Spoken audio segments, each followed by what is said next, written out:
I hope we are recording. Hey guys, how are you? Hope you guys are doing good. So today, I don't know how I look, but yeah, let's get the camera rolling. So today, if you see me looking down, just now I'm looking into my notes. Today I'm just going to talk to you guys. It's been a while. So today I just want to share with you a few things that I wish I was told when I was starting this business.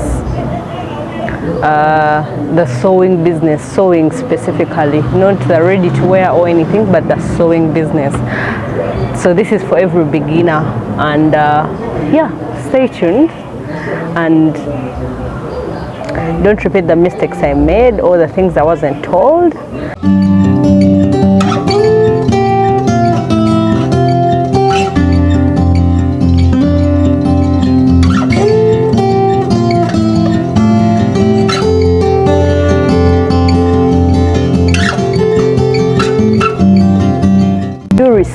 Do research on the different materials, do research on the different fabrics, do research on the different tools that you need when you're going to stitch.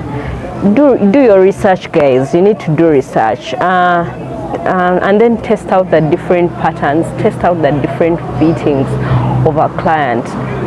Sometimes and then also test out the different designs. Now me, one of the things that I do when I'm going to make an outfit that I've never made before, normally what I do is I make sure I first test it on myself.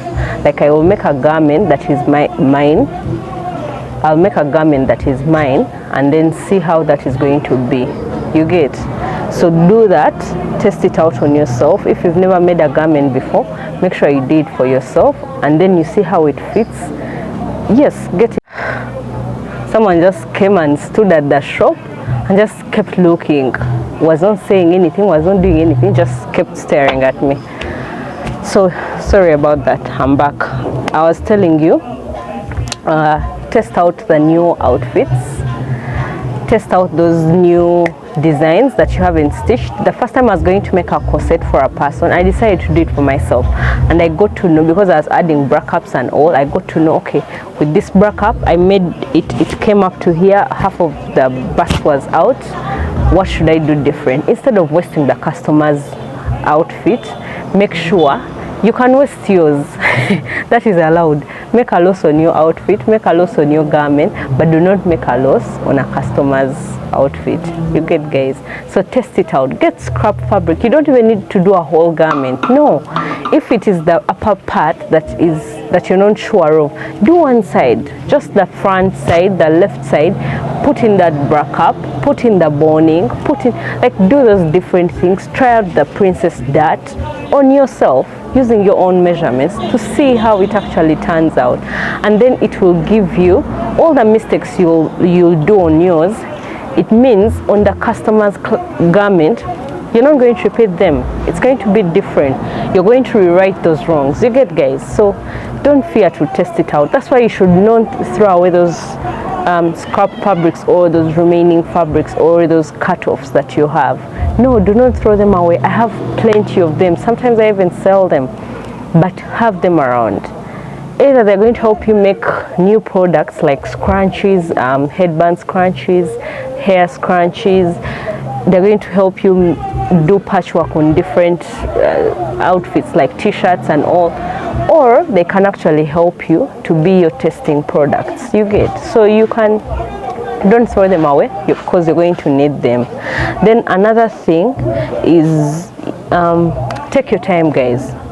Take your time. Do not rush into it. Do not rush. I cannot stress this enough. I remember when I had just started, oh my God, I was losing money. I was working under pressure. I was making mistakes just because a client gives you a cloth today, they want their order, and then you promise them by tomorrow it will be done. Then tomorrow you're rushing, you're doing this and that. If it needs going to town, or you need to go to the overlocker, or you need, like, you're putting in a lot, and then the client comes a month later And I'm like, why did I waste all my energy? Why did I waste all my time? Why did I allow myself to make those mistakes when I knew exactly what was wrong and I was tired and I could not continue with the project, but I did it because I wanted the client to be pleased. Yes, we want our clients to be happy, but it's not worth it if you're putting yourself through hell. You get, guys? So take your time, take your precious time. Do not do overtime just because now I've told you to take your precious time. No, have a plan. Now me, what I normally do is when I get a client's order, I get to know when do you want it. So if they tell me, let's say today is Monday, and they tell me I want my outfit next week on Saturday, I'm going to put it on Saturday. Say I have a wedding, I'm like, okay. So to me, I make sure by Thursday or by Wednesday next week the outfit is done, so that in case there are any adjustments, I have room. I have Thursday if I'm to deliver it on Wednesday, so I have Thursday and Friday to make any other adjustments. You get? Like, give yourself time. Don't put yourself under pressure. And then the other thing is this: I do not pattern draft and stitch on the same day. No, I do not, because guys, that back is going to hurt you whether you like it or not. Me personally, I don't know about you, but me, no, I do not. What I do is, if I'm going to cut my pieces or my outfits today, I will do that. Even if I have like 10 pieces, whatever number, I will decide. I'll be like, okay, Monday I am cutting. I actually have a plan. I know when I cut, I know when I stitch, I know when I finish, I know when I seam rip. Like, I have different days for that, because those are all different departments that require your time, that require your energy. So one day I'll share with you my sewing routine. Actually, I think it will be in one of the videos to come. I'll share with you my sewing routine, like my week, how I plan my week all throughout, and what I do, and the different departments that I get into on those days. So yeah, do not break your back. It's on, if you're not alive, who is going to run your business? So keep that in mind, guys. If you've decided to cut or pattern draft, at least do that on the same day. Pattern draft, then cut, and then know, okay, yes, now my back is hurting, I'm tired, so tomorrow is when I'm going to stitch the fabrics together. So you do that too the next day. Then now the seam ripping will come in. Take your time. And then second, also the machine needs time off. The machine can't be running from 7 a.m. to 7 a.m.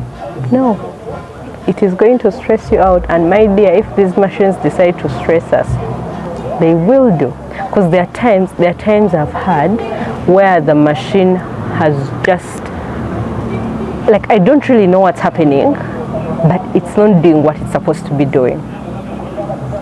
You will do whatever you know you're supposed to do to it for it to get better, and it will say not today, not today. You will fix it, you will do this, you will call the mechanic, you will do everything, and it will refuse. And then the moment you decide to leave it, you come back the next day and it's working, and you're like, what happened yesterday? So that happens too. I don't know if it is just them getting tired, it's their way of saying I'm tired. I really don't know, but I've learned, like this I have taught myself from personal experiences. The moment my threads stop going through the way I want them to, because there are moments where you're going to be stitching and then the threads change, then they start piling up, then like certain things start happening, and I try to clarify it like 2, 3, 4 times and it refuses, I am done. Like, I will put the machine down and I'll be done.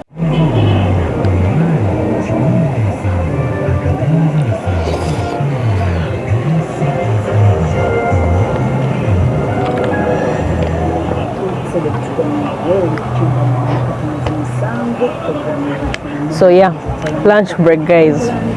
It's lunch time, so And my doctor told me I have to eat on time, so so let's yeah.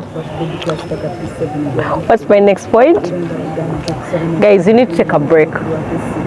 Like the break I just took for lunch, yeah, you need to take a break and eat that food while it's still hot. Don't break your back. Also have a schedule for your machine. Now let me give you an example.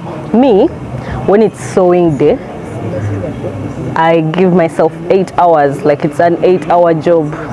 Of if I clock 8 hours on the machine, I am done.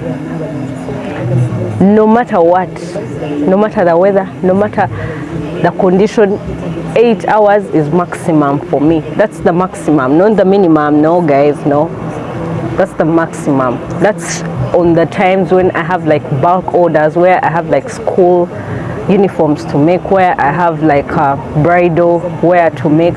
When I have those kinds of things, 8 hours max. After 8 hours I am done. And then again with the 8 hours there is a lunch break, there is just a relaxing break, there is me taking a break while seam riping. So it's not 8 hours straight on the machine that I am on the machine for straight 8 hours, no. But I know, like at least I know I'm focused. I'm not distracted by, let's say, social media or anything, or playing games. I like to play games on my phone, but I do not do that in the 8 hours unless I haven't had any kind of break. I can decide to like play a game for like 15 minutes, 15-20 minutes, relax my back, and then get back to work. So guys, don't forget to take a break. Your life, your health comes first at the end of the day. These machines, nah. So and then sewing is much more than using the machine. Let that sink in. Sewing is actually much more than using the machine. You can learn how to use the machine. I've actually had several people who know how to use the machine. I've even had employees who come in and they tell you, no, me, I know how to sew, I know how to sew. You give them that job, they know how to use the machine, but they do not know how to sew. You're literally teaching them. You get? So it does not make sense in any way to do that. So that is why I tell you, sewing is much more than using the machine. You have to train yourself. You have to learn how to prepare. You have to learn how to pattern draft. You have to learn how to do all those things. You get? So sewing is much more than using the machine. I'm going to repeat that several times because it actually is. It is learning how to pattern draft. It is learning how to actually sew. It is learning how to cut fabric. It is learning which seams go on which fabrics. Like there is a lot involved in sewing. There are dots that go on certain designs. Like there are different things that are embedded in sewing. So you need to learn those things if you're going to run your own business, at least. And if you're not going to be the one sewing, then that's okay. You can hire different employees who work in different departments. You can get those people who are going to help you. Let's say you're going to have people doing the pattern drafting, then another, because I've seen that happen in different places where there are machines and like it's a factory or something. There are people in the department of pattern drafting, there are people in the department of sewing, there are people in the department of drawing the designs. So yeah, there are people who do just the cutting, there are people who do just the finishing, and for them the only machine they know is an overlocker machine, and that's it. They only know how to overlock fabrics, but they cannot sew, they cannot cut, they cannot draft. I've had them, because I've had people around me, my neighbors come to me, because we have people having machines around, same business, but now the difference is I make my own garments, they don't. Now they come to me, I help them draft and cut, then I show them, okay, now you're going to cut here and here and here, and then they go and use the machine. You see? So that's the simplest example I can give you on people who know how to use the machine but do not know how to sew. because it's much more. And then it's okay to make mistakes, because through making mistakes, that is how you learn. That is how I learn. That is how everyone else learns. And not just in sewing, in everything, guys. If you open to making mistakes, you will learn faster. Like, that's the first thing. You need to be open to that. If you're okay to make mistakes, you know, okay, I've made this mistake, let me repeat, let me redo it. You will learn. You will stop making those same mistakes. So keep that in mind. It's okay. It's okay. That's also a learning procedure. And lastly, guys, it is all worth it. Oh my God, like, it is indeed worth it. And I know when you follow these steps and you make your first garment, yeah, and let me tell you, that feeling that you get, that satisfaction that you get, never goes away. It never goes away. It's what keeps me coming back. The satisfaction you get, that fulfilled, like, you feel complete, you feel fulfilled, you feel like, yeah, you're doing something, you're adding something to society. That's the feeling that I live for. And it always comes at the end when you put on your garment and it fits perfectly the way you envisioned it. When your client tries on their garment and it fits exactly the way they envisioned it. Oh my God, like, that's the best feeling ever, when the client tells you, oh my God, I can't believe this, I'm so smart. Or people around, they come and they see your client trying on and they're like, oh my God, that's so amazing. You guys, accomplishment, it never goes away. So let that be your fueling factor. For me, it is my fueling factor. Just like you guys who subscribe to my channel are my fueling factor to keep making these videos. They can be hectic, but yeah, thank you so much, guys. Yeah, thank you for watching. If you've made it this far in the video, keep fuel these videos by subscribing, by liking, by sharing, by commenting down. Put it in the comments below what you would like to see, what tutorial you would like me to share, what DIY you would like me to share, whatever you guys would like me to talk about, a vlog, anything. Put it down in the comments below, and then yeah, I'll see you guys next time. All right, guys, see you. Thanks for watching. Have yourself a good day. So on to my break. Let me have my food.